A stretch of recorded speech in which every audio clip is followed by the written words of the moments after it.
Google, Amazon, and Microsoft are heavily involved in providing cloud computing to the Israeli military. There are reports of Microsoft employees who work alongside IDF soldiers in creating the technology. That technology has been implicated and is known to have been used in the mass bombing campaign at the start of the invasion. In particular, that killed the first 40,000 people and destroyed most of Gaza. Israel has built that advanced software in order to enable mass targeting, for example, for the Where's Daddy campaign, where they attempt to check when militants arrive home so that they can kill not only the militants but drop a bomb on their entire families, on their neighbors. There's a pipeline from soldiers in the IDF into Silicon Valley where they make their way through tech startups. They have huge centers in Israel which were made up from companies that they acquired. So Meta, for example, has 800 staff in Tel Aviv. Google has 2,000 people in Israel.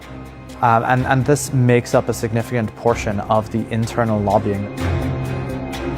These are the people who decide who ends up controlling our technological destiny.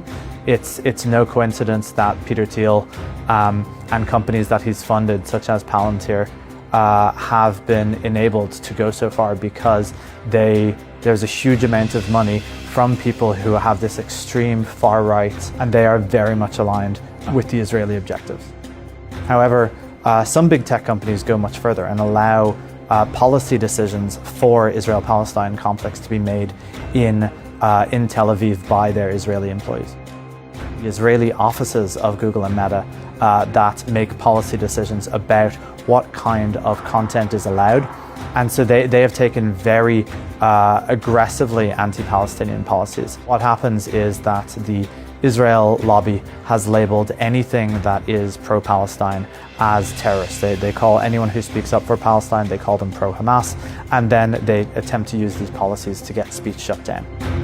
In the case of Meta, Jordana Cutler was someone who worked for the Likud party, and she has been hired for Meta as a member of the policy staff. Meanwhile, Meta's chief information security officer, really the top of the organization that makes policy decisions, is a former IDF soldier. His name's Guy Rosen, he lives in Tel Aviv, and this is the person who decides on what information people around the world are able to see. It's very straightforward to see how this control gets embedded within these big tech companies.